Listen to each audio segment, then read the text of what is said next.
நம்ம இந்த எப்சம் சால்ட்டை பற்றி நம்ம பார்க்கணும்னு கேட்டிங்கன்னா முழுக்க கிளென்சிங் அப்படின்னு கேட்டிங்கன்னா நெகட்டிவிட்டி கிளென்சிங் தான்.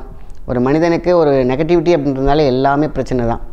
எப்பேற்பட்ட கந்திருஷ்டியையும் உடைக்கும், எப்பேற்பட்ட கால் வலியையும் குறைக்கும், எப்பேற்பட்ட அந்த உடலில் இருக்கக்கூடிய சோர்வு, உடம்பில் இருக்கக்கூடிய சோர்வு, கண் எரிச்சல், அதேமாதிரி நார்மலாக எப்பொழுதுமே சிஸ்டத்துலேயே வேலை பார்க்குறவங்களுக்கான ரிலாக்ஸேஷன், ஸ்ட்ரெஸ் பர்னர் எல்லாமே பார்த்திங்கன்னா சூப்பராக இருக்கும். எப்பேற்பட்ட திருஷ்டியும் பிடிங்கி இப்படி போட்டுரும். இதெல்லாம் படுக்க போகும்போது நம்ம என்ன செஞ்சுட்டு படுத்தோம்னா நல்லா ரிலாக்ஸேஷன், ஸ்ட்ரெஸ் இருக்காது, நல்ல தூக்கம், நெகட்டிவிட்டியை எடுத்துடுது, அதேமாதிரி செல்ஸை ரீஃப்ரெஷ் பண்ணி கொடுக்குது. ஸோ எல்லா ஆர்கனுக்கும் ஆட்டோமேட்டிக் ரிஃப்ளெக்ஸாலஜி நடக்குது. The best. இங்கே ராக் சால்ட் யூஸ் பண்ணலாம், அதேமாதிரி எப்சம் சால்ட்ஸ் யூஸ் பண்ணலாம், கல்லுப்பு யூஸ் பண்ணலாம், மூணையும் கலந்தே உள்ளே போடலாம். இன்னும் நல்ல ரிசல்ட் கிடைக்குன்னா நீங்கள் கல்லுப்பு ஒரு கைப்பிடி, ராக் சால்ட் அதாவது இந்து உப்புன்னு சொல்லுவாங்களே அது ஒரு கைப்பிடி, எப்சம் சால்ட்டு ஒரு கைப்பிடி போட்டு நல்லா ஃபுல்லாக இன்னும் பண்ணி பாருங்கள், இன்னும் தி பெஸ்ட் ரிசல்ட் இருக்கும்.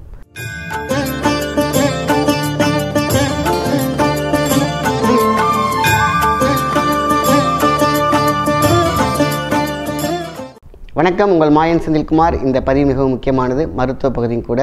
எப்சம் சால்ட்டை பற்றி தான் இன்றைக்கி நம்ம பார்க்க போகிறோம். எப்சம் சால்ட்னாக்கா பார்த்தீங்கன்னாக்கா சில பேர் அது என்னென்னு கேட்குறாங்க. நீங்கள் போயிட்டு மெடிக்கல் ஷாப்பில் கேட்டால் கூட இதை தருவாங்க. எப்சம் சால்ட் அவ்வளோதான். இதோட ஃபுல் ஃபார்மேஷன், அதை மெடிக்கல் டேர்ம், சயின்ஸ் டேர்ம்லாம் நம்ம பார்த்திங்கன்னா அது பெரிய விஷயம். அதனால் நீங்கள் போட்டு குழப்பிக்க தேவையில்லை. போய் எப்சம் சால்ட்டுன்னு கேட்டிங்கனாலே எல்லா கடையிலையுமே கொடுத்துருவாங்க. உங்களுக்கு எல்லா மெடிக்கல் ஷாப்லேயுமே இருக்குது.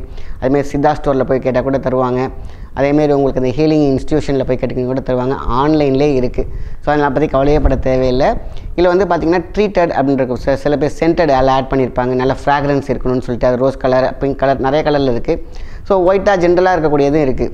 நம்ம இந்த எப்சம் சால்ட்டை பற்றி நம்ம பார்க்கணும்னு கேட்டிங்கன்னா முழுக்க கிளென்சிங் அப்படின்னு கேட்டிங்கன்னா நெகட்டிவிட்டி கிளென்சிங் தான். ஒரு மனிதனுக்கு ஒரு நெகட்டிவிட்டி அப்படின்றதுனால எல்லாமே பிரச்சனை தான். எப்பேற்பட்ட கந்திருஷ்டியையும் உடைக்கும், எப்பேற்பட்ட கால் வலியையும் குறைக்கும், எப்பேற்பட்ட அந்த உடலில் இருக்கக்கூடிய சோர்வு, உடம்பில் இருக்கக்கூடிய சோர்வு, கண் எரிச்சல், அதேமாதிரி நார்மலாக எப்பொழுதுமே சிஸ்டத்துலேயே வேலை பார்க்குறவங்களுக்கான ரிலாக்ஸேஷன், ஸ்ட்ரெஸ் பர்னர் எல்லாமே பார்த்திங்கன்னா சூப்பராக இருக்கும். ஸோ அப்போது ஒரு மனிதனுக்கு ஸ்ட்ரெஸ் இருக்கக்கூடாது, அதேமாரி பார்த்திங்கனாக்கா உங்களுக்கு அந்த தலையில் வெயிட் இருக்கக்கூடாது, மைக்ரைன் இருக்கக்கூடாது, கண் எரிச்சல் இருக்கக்கூடாது. இதெல்லாம் இருந்தாலே எல்லா ஆர்கன்ஸும் அடிபட்டு போகும். ஸோ அப்போ என்ன ஆகும், ஃபஸ்ட்டு அடுத்தது அப்படி பேன்க்ரியாஸ் அடி வாங்கி சுகர் லெவல் கூடும். சுகர் லெவல் இருக்கும்பொழுது பார்த்திங்கன்னா பாதை எரிச்சல் இருக்கும். அதேமாதிரி பார்த்திங்கன்னா நடந்தாங்கன்னா அவங்க செருப்பு தானே கல் போகிறதே தெரியாது, மெத்துன்னு இருக்கும். ஏதோ ஒரு ஸ்பான்ஸில் நடக்க மாரி இருக்குப்பா அப்படிம்பாங்க. இதெல்லாம் என்ன காரணம் அப்படின்னு கேட்டிங்கனாக்கா உடலில் இருக்கக்கூடிய கழிவுகள் நம்ம இப்போ சாப்பிட்ற சாப்பாடு ஃபைபரில் நிற்கும். இப்போ நீங்கள் அரிசி சாப்பிட்றீங்க, அரிசி சாதம் சாப்பிட்றீங்கன்னா ஃபைபர் 5 வகையான ஃபைபர் இருக்கும். நார் சத்து, புரத சத்துன்னு இப்படி ஒரு 5 வகையான சத்து இருக்குது.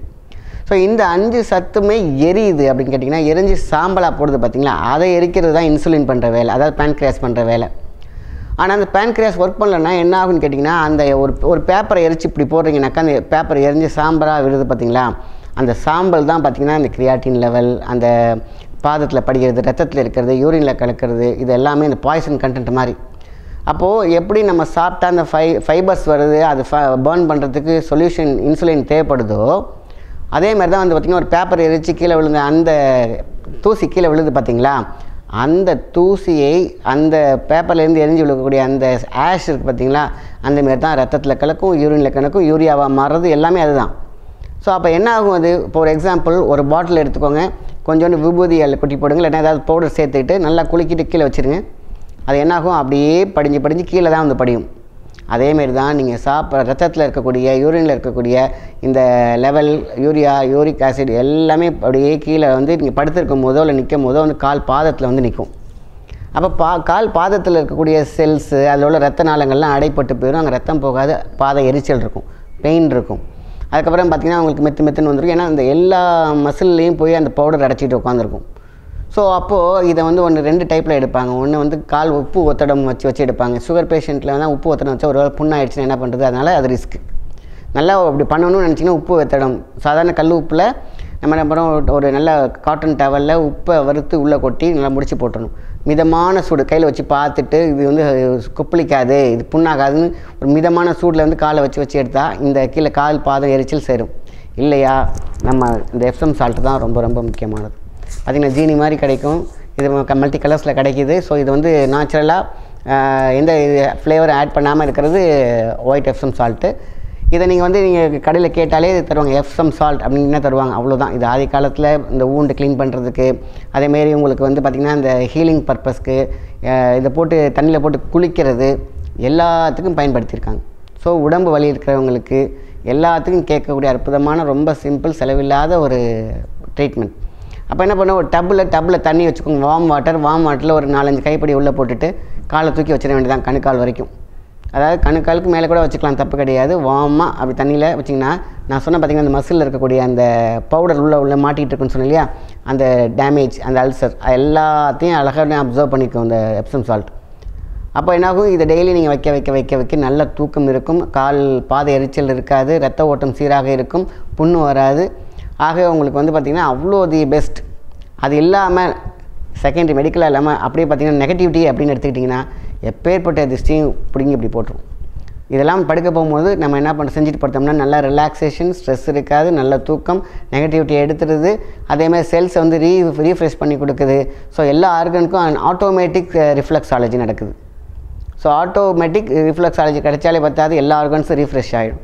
ஸோ தண்ணியில் ஒரு சின்ன பாத்திரத்தில் வெதுவெதுப்பான ரொம்ப கொதிக்கிற தண்ணி வேண்டாம், ஒரு மிதமான ஒரு சூட்டில் இந்த ஒரு 5 கைப்பிடி உள்ளே போட்டுட்டு காலை உள்ளே வச்சுட்டு ஜாலியாக நீங்கள் டிவி பார்த்துட்டு அதுக்கப்புறம் அந்த தண்ணியை வாஷ்ரூமில் ஊற்றிட்டு நீங்கள் பாட்டுக்கு போய் தூங்கி பாருங்கள்.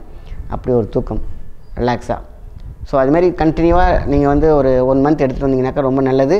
ஸோ அது அப்படியே ரெகுலராகவே நீங்கள் பண்ணலாம், தப்பே கிடையாது. பாதம் பார்த்திங்கன்னா அதில் அழுக்கு அடைக்கப்பட்டால் எப்படி ஆக்சிஜன் லெவல் நம்ம இங்கே லெகடத்தை அடைச்சா உங்களுக்கு ஒரு மாதிரி ஸ்ட்ரெஸ் ஆகுதோ, நம்மளோட உடம்புல சுவாசிக்கிற இடம் பாதமும் சேர்த்து.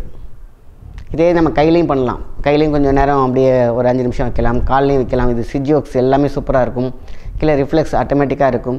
So Epsom salt the best. So இதை ரெகுலராக நம்ம யூஸ் பண்ண நம்ம பாடியோட டாக்ஸின்ஸ் ஃபுல்லாகவே நம்ம தண்ணியில் போய்கிட்டே இருக்கும். ஆட்டோமேட்டிக்காக நெகட்டிவிட்டி இருக்காது. ஸோ ஹெல்த்து, நமக்கு பாடி பெயின் இருக்காது.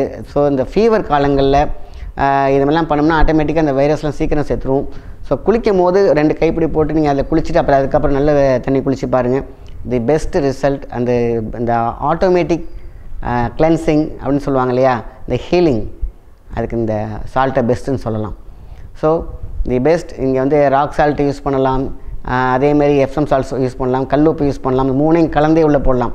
இன்னும் நல்ல ரிசல்ட் கிடைக்குன்னா நீங்கள் கல்லுப்பு ஒரு கைப்பிடி, ராக் சால்ட் அதாவது இந்து உப்புன்னு சொல்லுவாங்களே அது ஒரு கைப்பிடி, எப்சம் சால்ட்டு ஒரு கைப்பிடி போட்டு நல்லா ஃபுல்லாக இன்னும் பண்ணி பாருங்கள், இன்னும் தி பெஸ்ட் ரிசல்ட் இருக்கும். ஸோ எப்சம் சால்ட்டை பற்றி நாங்கள் சொல்லுங்கன்னு சொன்னதுனால இந்த பதிவே உங்களுக்கு போட்டிருக்கோம். இந்த வீட்டில் பார்த்திங்கன்னா வயசானவங்களாம் நிறைய பேர் இருப்பாங்க. ஸோ அது கால் வலிக்கும், அவங்களுக்கு நிறைய பிரச்சனை, மூட்டு வலிலாம் இருக்கும். இதெல்லாம் பண்ண மூட்டில் இருக்கக்கூடிய வாத நீரெல்லாம் பார்த்திங்கன்னா காலில் இழுத்துரும் வெளியில். வாத நீர் இருக்காது, கேஸ்ட்ரிக் இருக்காது. ஸோ இது எல்லாத்துக்கும் இன்னும் சொல்லிகிட்டே போகலாம். இதை ஏன்னா கால் ரிஃப்ளெக்ஸாக ஆட்டோமேட்டிக் சிஸ்டத்தில் போட்டு அழுத்தி குத்திக்கலாமல் நம்மளே கிளென்ஸ் பண்ணிக்கக்கூடிய ஒரு விஷயந்தான் இந்த எப்சம் சால்ட்டோட மகிமைனே சொல்லலாம். அதனால் இது எல்லாத்துக்கும் போய் சேரட்டும். ஏன்னா வீட்டில் எத்தனை பேர் பெரியவங்க கஷ்டப்படுவாங்க, எல்லாத்துக்குமே யூஸ் ஆகும். இன்றைக்கி சின்ன குழந்தைங்களுக்கு கூட யூஸ் பண்ணும். ஏன்னா அவங்களுக்கு தான் இந்த குழங்காயுத தோஷம், திருஷ்டி எல்லாம் நிறையா. அப்போ என்ன பண்ணோம், 2 குழந்தைங்களா இருக்காங்கன்னா ரொம்ப ஒரு 5 வயசுக்கு மேலே வச்சுக்கிட்டிங்கன்னா இந்த தண்ணியில் கொஞ்சமாக ஜாலியாக காலை மட்டும் 2 நிமிஷம் இப்படி வச்சுருந்திங்கன்னா அவங்கள்ட்ட நெகட்டிவிட்டிலாம் போயிடும். ஸோ அதேமாதிரி அந்த தலையில் தெளித்து விடுறது, இந்தமாதிரி குளிக்கும் போது கொஞ்சோண்டு சால்ட்டில் போட்டு குளிக்க வைக்கிறது, இது எல்லாமே மிகப்பெரிய கிருமி நாசினியாகவும் செயல்படுது. அவங்கள திருஷ்டிலேருந்தும் காப்பாற்றுது, புலங்காய திருஷ்டிலேருந்து காப்பாற்றுது. அதேமாதிரி இல்லாமல் அவங்கள்ட்ட நெகட்டிவிட்டியே எதுவும் போகாது. ஸோ வெளியில் இருக்கக்கூடிய வைரஸ், காய்ச்சல் இந்த மாதிரியான விஷயங்களில் அவங்கள போய் ரீச் பண்ணாது. அவ்வளோ ப்ரொடெக்ஷன். ஸோ இதை நிறையா சொல்லிகிட்டே போகலாம். அதனால் ஒவ்வொரு வீட்லேயும் இந்த சால்ட் அவசியம் இருக்க வேண்டும். இதை பற்றி நிறைய பேர் தெரிஞ்சுக்கோங்க. இது அவ்வளோ நல்ல விஷயம் நேச்சுரல் ஹீலிங்கில். சரிங்களா? நல்ல விஷயத்தை மற்றவங்க ஷேர் பண்ணுங்கள். நன்றி, வணக்கம்.